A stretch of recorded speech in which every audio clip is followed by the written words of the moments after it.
ಕರ್ನಾಟಕ ಸರ್ಕಾರದಲ್ಲಿ ಸಚಿವರಾಗಿ ಅಧಿಕಾರ ಸ್ವೀಕರಿಸಿದ ಬಳಿಕ ಇದೇ ಮೊದಲ ಬಾರಿಗೆ ಅರಸೀಕೆರೆ ಕ್ಷೇತ್ರಕ್ಕೆ ಆಗಮಿಸಿದ ಸಚಿವ ಕೆಎಂ ಶಿವಲಿಂಗೇಗೌಡರಿಗೆ ಕಾಂಗ್ರೆಸ್ ಕಾರ್ಯಕರ್ತರು, ಅಭಿಮಾನಿಗಳು ಹಾಗೂ ಕ್ಷೇತ್ರದ ಜನತೆ ಅದ್ದೂರಿ ಸ್ವಾಗತ ನೀಡಿದ್ದಾರೆ. ಅಯ್ಯಪ್ಪ ಸ್ವಾಮಿ ದೇವಸ್ಥಾನದ ಬಳಿಯಿಂದ ಆರಂಭವಾದ ಸ್ವಾಗತ ಕಾರ್ಯಕ್ರಮ ಹಾಸನ ರಸ್ತೆ ಮೂಲಕ ಬಿಎಚ್ ರಸ್ತೆಯವರೆಗೆ ನಡೆಯಿತು. ಮಾರ್ಗದುದ್ದಕ್ಕೂ ಅಭಿಮಾನಿಗಳು ಪಟಾಕಿ ಸಿಡಿಸಿ, ಹೂಮಾಲೆ ಹಾಕಿ ಹಾಗೂ ಸಿಹಿ ಹಂಚುವ ಮೂಲಕ ಸಚಿವರನ್ನು ಆತ್ಮೀಯವಾಗಿ ಬರಮಾಡಿಕೊಂಡರು. ನಂತರ ನಗರದ ಪಿಪಿ ವೃತ್ತದಿಂದ ಪಡೆದ ಅಭಿನಂದನಾ ಸಮಾರಂಭದಲ್ಲಿ ಮಾತನಾಡಿದ ಸಚಿವ ಕೆಎಂ ಶಿವಲಿಂಗೇಗೌಡ ಅವರು, ಕಳೆದ 20 ವರ್ಷಗಳಿಂದ 4 ಬಾರಿ ನನ್ನನ್ನು ವಿಧಾನಸಭೆಗೆ ಆಯ್ಕೆ ಮಾಡಿದ ಅರಸೀಕೆರೆ ಜನರ ಆಶೀರ್ವಾದದಿಂದಲೇ ಇಂದು ಸಚಿವನಾಗಿದ್ದೇನೆ. ಈ ಅಧಿಕಾರವನ್ನು ಕ್ಷೇತ್ರದ ಜನತೆಗೆ ಸಮರ್ಪಿಸುತ್ತೇನೆ ಎಂದು ಹೇಳಿದರು. ಇದೇ ವೇಳೆ ತಮ್ಮ ರಾಜಕೀಯ ಪಯಣದ ಕುರಿತು ಮಾತನಾಡಿದ ಶಿವಲಿಂಗೇಗೌಡ, ಕಾಂಗ್ರೆಸ್ ಪಕ್ಷಕ್ಕೆ ಸೇರ್ಪಡೆಯಾಗುವ ಸಂದರ್ಭದಲ್ಲಿ ಮಾಜಿ ಮುಖ್ಯಮಂತ್ರಿ ಸಿದ್ದರಾಮಯ್ಯ, ಮುಖ್ಯಮಂತ್ರಿ ಡಿಕೆ ಶಿವಕುಮಾರ್ ಹಾಗೂ ಡಿಕೆ ಸುರೇಶ್ ಅವರು ನೀಡಿದ್ದ ಭರವಸೆಯಂತೆ ಇದೀಗ ಸಚಿವ ಸ್ಥಾನ ದೊರೆತಿದೆ ಎಂದು ತಿಳಿಸಿದರು. ಅರಸೀಕೆರೆ ಕ್ಷೇತ್ರದ ಸುಮಾರು 80 ವರ್ಷಗಳ ರಾಜಕೀಯ ಇತಿಹಾಸದಲ್ಲಿ ಇದೇ ಮೊದಲ ಬಾರಿಗೆ ಸಚಿವ ಸ್ಥಾನ ದೊರೆತಿದೆ. ಇದು ನನ್ನೊಬ್ಬನಿಗೆ ಸಿಕ್ಕ ಗೌರವವಲ್ಲ, ಕ್ಷೇತ್ರದ ಪ್ರತಿಯೊಬ್ಬ ಮತದಾರ, ಕಾರ್ಯಕರ್ತ ಹಾಗೂ ಮುಖಂಡರಿಗೆ ಸಿಕ್ಕ ಗೌರವ ಎಂದು ಸಚಿವರು ಹೇಳಿದರು. ಅರಸೀಕೆರೆ ತಾಲೂಕಿನ ಸಮಗ್ರ ಅಭಿವೃದ್ಧಿಗೆ ಆದ್ಯತೆ ನೀಡುವುದಾಗಿ ಭರವಸೆ ನೀಡಿದ ಸಚಿವರು, ಜನರು ನೀಡಿರುವ ಅಧಿಕಾರವನ್ನು ಜನರ ಸೇವೆ ಮತ್ತು ಕ್ಷೇತ್ರದ ಅಭಿವೃದ್ಧಿಗಾಗಿ ಬಳಸಿಕೊಳ್ಳುವುದಾಗಿ ತಿಳಿಸಿದರು. ರೀತಿಯನ್ನು ನೋಡಿ ನನ್ನ ಮನಸ್ಸು ತುಂಬಿ ಹೋಗಿದೆ. ನನಗೇನು ಮಾತನಾಡಬೇಕು ಅನ್ನೋದೇ ಗೋಚರ ಆಗ್ತಾ ಇಲ್ಲ.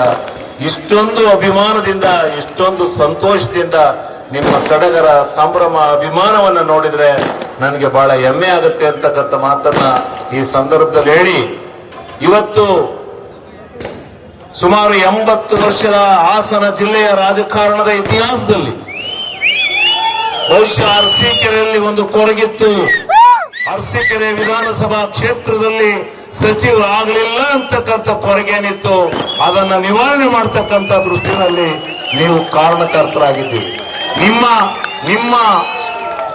ನಿಮ್ಮ ಒಂದು ಹೋರಾಟದ ಫಲ ನನ್ನ ಫಲ ಅಲ್ಲ. ನಾನು ಸಾಂಕೇತಿಕ, ನೀವು ಸತತವಾಗಿ 4 ಬಾರಿ ನನ್ನನ್ನು ಶಾಸಕನನ್ನಾಗಿ ಮಾಡದೇ ಇದ್ದರೆ ನಾನು ಈ ಸಚಿವ ಪದವಿಯನ್ನ ಇವತ್ತು ಪಡೆಯಲಿಕ್ಕೆ ಸಾಧ್ಯ ಆಗ್ತಾ ಇರಲಿಲ್ಲ. ಕಳೆದ ವಿಧಾನಸಭಾ ಚುನಾವಣೆಯಲ್ಲಿ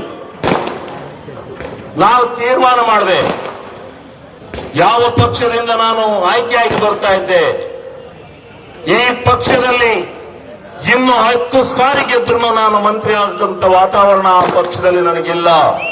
ಆದ್ರಿಂದ ಏನಾದ್ರೂ ಮಾಡಿ ಅರಸೀಕೆರೆ ತಾಲೂಕನ್ನ ಸರ್ವತೋಮುಖವಾದಂತ ಅಭಿವೃದ್ಧಿಯ ಪಥದಲ್ಲಿ ಕೊಂಡೊಯ್ಯಬೇಕು ಅನ್ನೋದು ಒಂದು ಕಡೆ ಈ ಕೊರಗೇನಿತ್ತು, ಏನು ಅರಸೀಕೆರೆಯನ್ನ ಹಾಸನ ಜಿಲ್ಲೆಯ ರಾಜಕಾರಣದಲ್ಲಿ ಅನಾಥವನ್ನಾಗಿ ಮಾಡಿದ್ರು, ಇದನ್ನು ನಿವಾರಣೆ ಮಾಡಬೇಕು ಅಂತಕ್ಕಂಥ ದೃಷ್ಟಿಯಿಂದಲೇ ನಾನು ಪಕ್ಷಾಂತರವನ್ನ ಮಾಡಿ ಇವತ್ತು ಅರಸೀಕೆರೆ ತಾಲೂಕಿನ ಜನತೆಯ ವಿಶ್ವಾಸವನ್ನ, ಅರಸೀಕೆರೆ ತಾಲೂಕಿನಲ್ಲಿ ಇದ್ದಂತ ಈ ಒಂದು ಏನು ಅರಸೀಕೆರೆ ತಾಲೂಕನ್ನ ಈ ಜಿಲ್ಲೆಯ ರಾಜಕಾರಣದಲ್ಲಿ ಎಲ್ಲ ದೃಷ್ಟಿಯಿಂದ ಅನಾಥವಾಗಿ ಮಾಡಿದ್ರು, ಇದನ್ನ ಪರಿಗಣಿಸಬೇಕು, ಇದನ್ನ ಹೋಗಲಾಡಿಸಬೇಕು ಅಂತಕ್ಕಂಥ ದೃಷ್ಟಿಯಿಂದ ಪ್ರಾಮಾಣಿಕವಾಗಿರ್ತಕ್ಕಂಥ ಹೋರಾಟವನ್ನು ಮಾಡಿದ್ದೇವೆ.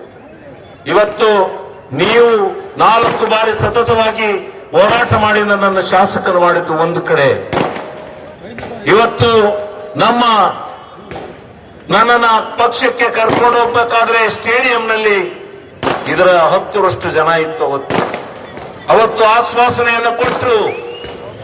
ಅವತ್ತಿನ ನಮ್ಮ ಮುಖ್ಯಮಂತ್ರಿಗಳಾಗಿದ್ದಂತ, ಮುಂದೆ ಸರ್ಕಾರ ಬರುತ್ತೆ, ನೀನು ನಮ್ಮ ಜೊತೆ ಬಾ ಅಂತ ಹೇಳಿ ಕರೆದ್ರು ಸಿದ್ದರಾಮಯ್ಯ.